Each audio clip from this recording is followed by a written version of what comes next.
Yeah. And the point is to bankrupt you. And thankfully, I've been a staff reporter previously. Now I'm not a staff reporter. And David knows that. And so he is a multi-millionaire YouTuber threatening a freelance journalist to destroy her life and sue her into the ground, basically, because I wrote a factual article that he has yet to be able to refute a single fact in that article. The Vanguard will be there, sir. Yeah. Well, that kind of segues into a specific allegation that I wanted to get your response to, because I saw it going around a lot, and I saw it going around from people who frankly should know better, right? I saw one person posting like a chat GPT analysis of the transaction history, and I want to react to Brian Tyler Cohen because he's the head of the snake and the most influential guy. But let's just say we caught some people who really should have known better. And I wanted to get your direct response to this allegation, because people like Destiny and all these fuckers use it as like the number one gotcha. So I just wanted to Lorenz says that the 1630 Fund is, quote, a powerful liberal dark money group. 1630 Fund is our fiscal sponsor. One of the largest documented donors to 1630 Fund is the same person funding Meteor's Reporters in Residence program, which Taylor Lorenz herself is a part of. And guess what her monthly stipend is? $8,000 per month. So this is very funny. Yeah. Because you'll note that he doesn't say, like, it's just saying buzzwords, and like it's this like illusion of like controversy. Okay, Lorraine Powell Jobs donates a shit ton to dark money. Does that mean The Atlantic's reporting on dark money is wrong? No, because The Atlantic itself isn't accepting dark money, isn't funded by dark money schemes. I'm in a non-political, non-partisan investigative journalism fellowship with the Omidyar Network, but among some of the best investigative reporters out there, including people like Julia Black and Laura Kelly, who I worked with at The Atlantic, an amazing journalist, right? And it's public, which was like, it's public and disclosed, and it's funded by this guy, Pierre Omidyar. It's not funded. The Intercept for people who funds in our audience. The Intercept, who funded Honolulu Civil Beat, tons of journalists. He's funded tons of journalism projects. Like that, like what? So what? He also gave money one time years ago to the 1630 Fund in a personal manner with his wife. Like, what does that have to do with me? Like, again, all of these billionaires that own every single major media org give money to dark money groups. That doesn't mean that the journalists reporting on those dark money groups are like compromised. Those journalists aren't receiving, including myself. I'm not receiving a penny of dark money. And also, if you follow that logic, what is the implication? The implication is that this billionaire who funds journalism projects and political projects, like, donated back in 2021 to 1630 Fund. 4 years later, starts a fellowship where he funds a journalist to write a critical hit piece on the money that he that he gave. Like the fund that he gave money to, like, what are you talking about? Like, if anything, like, it shows that I'm even more editorially independent because I'm writing very critically about an investment that this billionaire funder did. Like, it makes no sense. And like, also, it's public. The only reason he knows that I'm in that program is because it was immediately disclosed and all the information is on the website.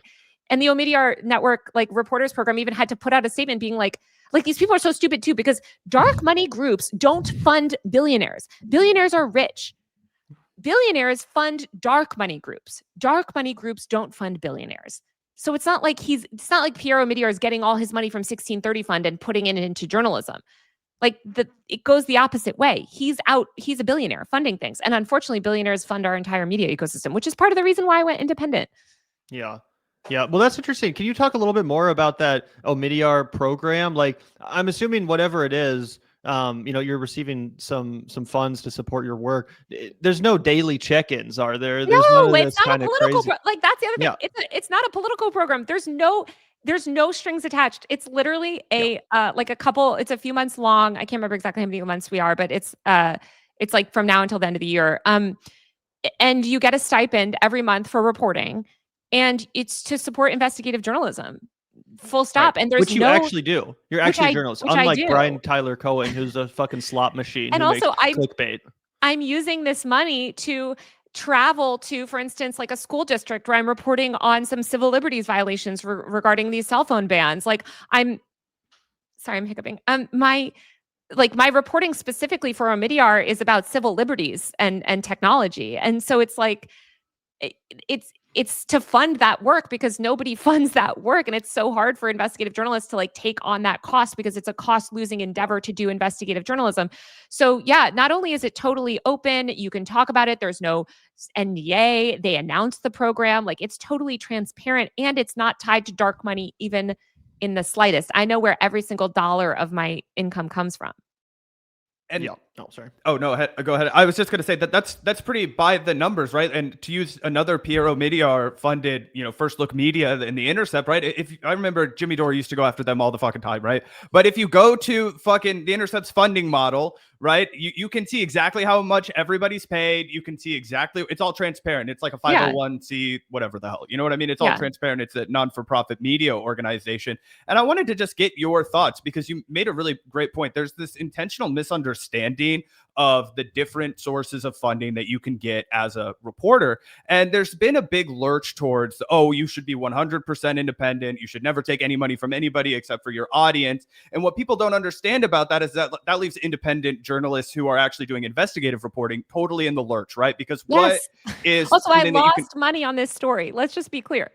I got people unsubscribing from my newsletter, paid on subscriptions, unsubscribing, saying, you're taking dark money or you're attacking your MAGA, your secret MAGA, I'm unsubscribing. Like, unlike these people with millions, I have a journal, I'm a well-known journalist, but I don't have millions of parasocial fans. I don't really have any parasocial fans. And I'm constantly reporting on things that my audience doesn't want to hear because I'm a journalist that's usually countering their pre-existing beliefs about something.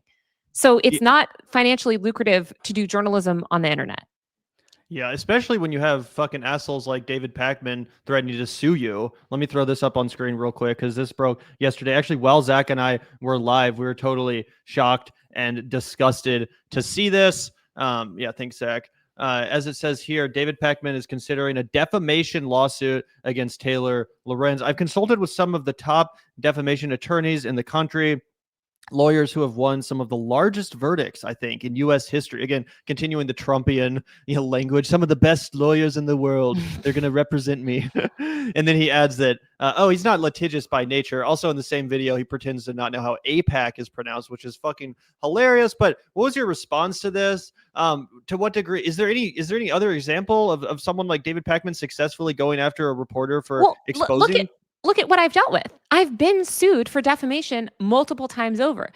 All of those lawsuits, they've always lost. They're always thrown out eventually. But the point is to put you through this years-long, expensive legal battle and destroy your life in the meantime and run smear campaigns in the meantime. So if you Google Taylor Lorenz defamation lawsuit, you'll see that they go out into these press tours. Tucker Carlson himself participated in the last smear campaign. They do these press tours about how I'm a liar, and they know they're going to lose their defamation case, but they don't care because it's all a PR thing. Yeah. And the point is to bankrupt you. And thankfully, I've been a staff reporter previously. Now I'm not a staff reporter, and David knows that. And so he is a multi-millionaire YouTuber threatening a freelance journalist to destroy her life and sue her into the ground, basically, because I wrote a factual article that he has yet to be able to refute a single fact in that article. And what's really scary is that, it is all part of this smear campaign. When I've had my Google results manipulated. I've had people doing paid media, ads against me. I've had people hire these weird Republican smear, comms groups to pitch negative articles about me. And the public just absorbs it. And then you see people being like, oh, Taylor Lorenz, she's really controversial.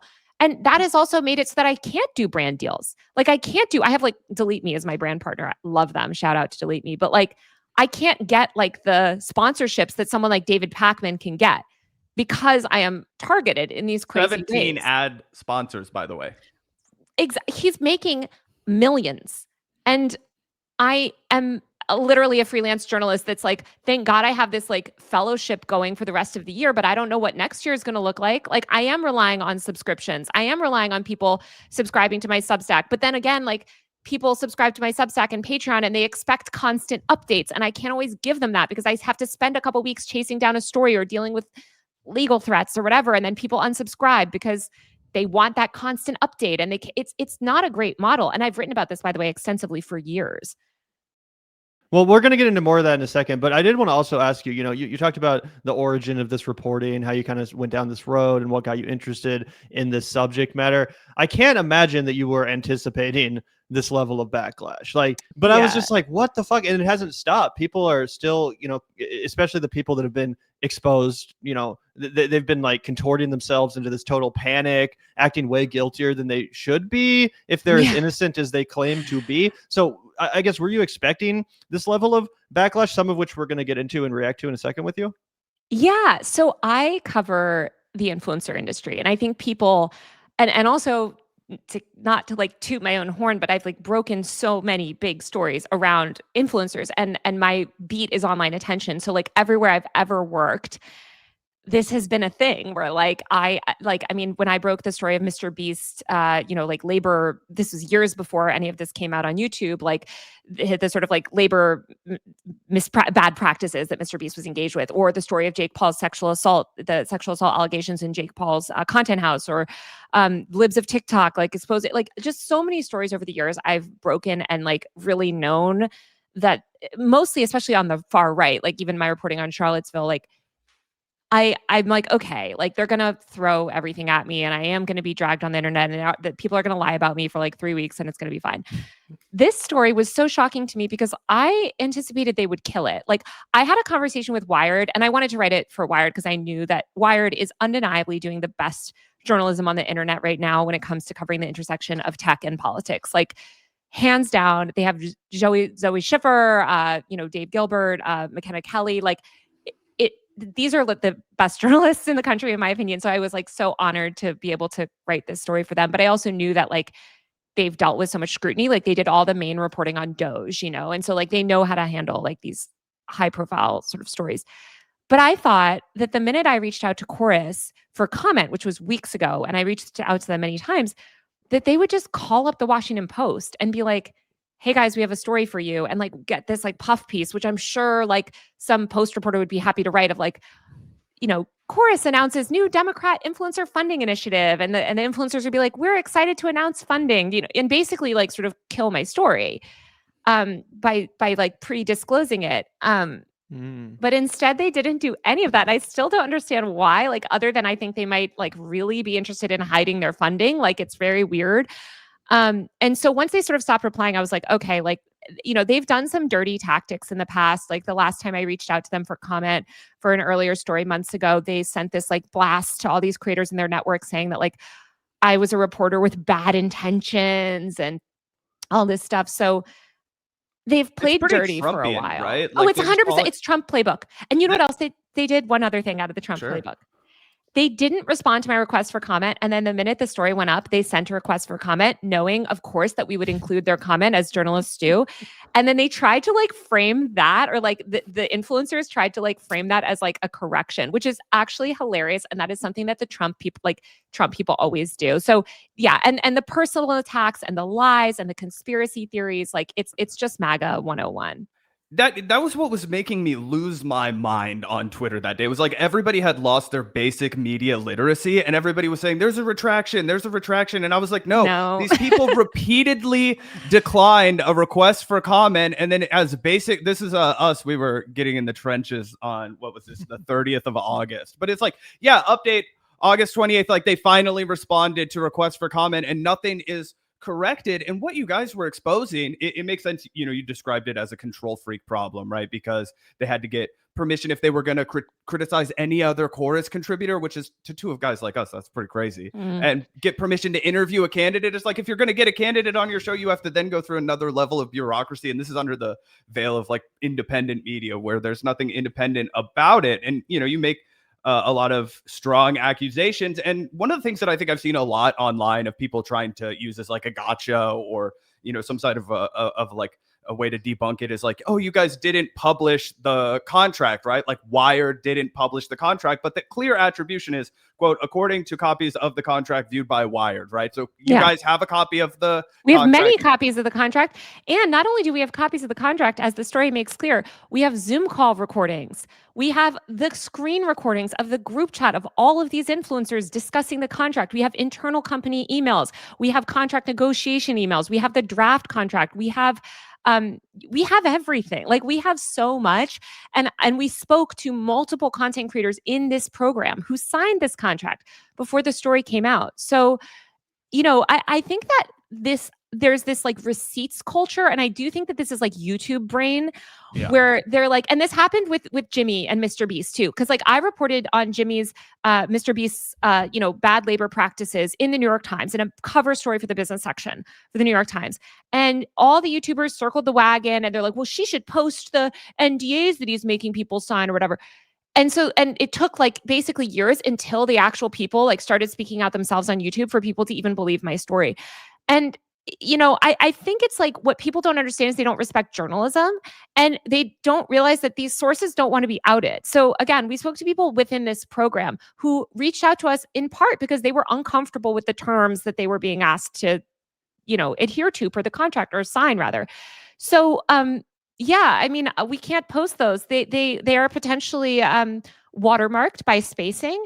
And if we were to post those online, Chorus would know who posted them. And so they would know exactly who our sources are. And they have been aggressively going after. It's crazy because people are still leaking me these group chat conversations, which is hilarious to view them like spiraling out and crashing out. But they're attacking people that are not even my sources right now and speculating. And so, yeah, we have to protect sources. It is a witch hunt and we have to protect our sources. And I think people watch these YouTube drama slop channels where they where they like put up like screenshots of things. And then it's like that Always Sunny in Philadelphia thing of like this. And it's like, guys, we did the reporting. We have multiple copies of multiple tiers of the contract. And it's not like you're on Substack. Like you're working with Wired in this instance, other outlets in other instances. Fact checkers, legal review. This. It's not my personal. This was edited by so many editors. This was a story we spent months reporting. So the idea that it's like we can put and also what an absurd claim. Like this is where it comes back to Trump. Like I bring up the fact that like Wired continues to do some of the best accountability journalism on tech and Trump, right? Like they recently broke the story about Grok, like government employees like being encouraged to use Grok. You mean Mecha Hitler? Yeah. But like when these big content creators with millions of followers get online and they say Wired lied, like they lied, all of this is just untrue. It degrades trust in the institution of journalism and it degrades trust in actual really important accountability journalism. It's insane. And it basically, all of this has been justified by the David Pakmans, by the Brian Tyler Cohens and their ilk, right? The brigade of people that are going to simp for them because of their parasocial relationship and not their politics or any kind of real commitment to a belief system. And they're all saying, well, this is all justified because Donald Trump is ontologically evil and anything that we do is in resistance to him is fine. Like, why are you talking about this in the face of fascism, right? They like immediately go to this like accelerationist, like hyperbolic argument where it's like, well, if Donald Trump is able to do this, like, why can't we do this? Why can't the left just behave as poorly as the right does? And what was shocking to me about that is that this is the left behaving exactly as the right does. David Pakman went out and said, this has been debunked. It had not been debunked. He doesn't cite a single retraction. What does he think Wired is? And that was what was also making me crazy. Like I tweeted out the other day that the left needs to do a way better job of distinguishing between who is a loudmouth like me and who is an actual journalist who has the receipts to back up the things and they're not just speculating about it. And I'm not like taking a dunk on podcasters and YouTubers. I love this lane, right? But it is a little bit of a different thing when Wired publishes an accusation, when somebody speculates about something on YouTube. And we have to develop media literacy and standards to where people understand that those things are really different. And they're also, I think, like the personal attacks like are so relevant here because their response to a lot of this is like, well, Taylor Lorenz is a liar. And it's funny because they're actually repeating all of these same conspiracies and lies about me that Tucker Carlson and libs of TikTok and all of the other right-wing influencers that I've criticized so aggressively. Like I'm actually known for my reporting on the far right. Like that's like 80% of my work. And I've written extensively about dark money influence schemes on the right, which by the way, liberals were loving when I was, like they eat that stuff up. And then TikTok stuff. Yeah. Yeah, exactly. And I wrote about Tenet Media and Tim Pool and Benny Johnson and all of these other unethical schemes that they do on the right. I write about that stuff all the time. But it's like this, what do they say in response to it? Like, well, actually, Taylor's investigative journalism fellowship is dark money. What are you talking about? No, it's not. Not even remotely. And also, like, they're just accusing me of being like a secret Republican. I like, that's the other thing. And then they say like, oh, you know, like she's fired from every job. It's so crazy because like the past several places I've worked, like when I've quit my job, I've had to get them to give me like statements because I'm like, guys, the people on the internet, like they will just lie. And so it's like the past several places I've worked have had to say on the record in public, like Taylor was not fired. Like, stop with these conspiracy theories. But it's what the right has pushed, and it's what the left will put. They're not left. The centrists will push, you know, when they're questioned, because they don't want to release the contract. The little bits of the contract that some of them have released have confirmed our reporting. Yeah, 100%. Well, you know, it's interesting too that you brought up the libs of TikTok thing, because I think it's just fucking outrageous and disgusting of Brian Tyler Cohen to, you know, imply that you're like fraternizing with Candace Owens and you're just like a creature of right-wing media. And the reason they're all celebrating you is because of this article or whatever. When, as you know, Zach mentioned that libs of TikTok reporting is like the original time we covered you. The right wing was fucking freaking out, accusing you of doxing this lady. And then you debated her, which was freaking amazing. That's one of the best videos out there of your debate with what's her face from Kaya Rachik. Kaya Rachik. Yeah. So funny. So it's like, yeah, the entire time we've been paying attention to your work, it's been triggering the fuck out of MAGA. It's been triggering the fuck out of Republicans. Yes. Now you do this one story that was essentially brought to you, leaked to you by people that are on the left who are content creators who ostensibly agree that Democrats are better than Republicans and that Democrats, you know, need to have a good online strategy, yet still they're willing to smear you, a reporter, for doing reporting and exposing something that is, I guess, at most uncomfortable to these people because it shows that all their friends are propagandists. What bothered me so much about the Brian Tyler Cohen thing too is that, like, first of all, they're making fun of me in that clip. Like, they're like making fun of me for caring about the ongoing pandemic and encouraging people to mask and being like, what's so funny is she actually believes it. Like, yes, I do. I actually hate the dismantling of public health. And I do think people should mask more often to prevent disease like that, you know, but also Tucker Carlson specifically. And you can Google Taylor Lorenz, Tucker Carlson. This man used his platform at Fox News to so aggressively smear me that my parents were like driven out of their house many times over from being swatted. Like that is the least of what he did to not just me, but my entire family. There are literal academic case studies that have been written on that aggressive harassment and smear campaign that Tucker Carlson himself instigated and furthered for years. So the idea that he's my friend is so deeply like it's a lie. And it's also like it's such a gross thing because like Brian Tyler Cohen has actually not he has not had to go through any of that. And I've dealt with so much of it. And even just going back again to my days covering like politics and covering Charlottesville and like extremist movements generally, like part of the reason that there is so much like drama around me online is that I'm reporting critically on people with massive platforms who are totally comfortable smearing me, and it builds. And every time, I'm sure the next story that I do that's going to piss off some group on the internet, and I'm crazy online a little bit. Like I definitely post dumb shit on Twitter or whatever, but still a lot of people do that and they're not like constantly like, but like the next time I do some critical story, the next influencer is going to be like, and remember when she lied and Wired, and remember that, like, it all just like snowballs, and it's and it's used to dismantle trust in journalism.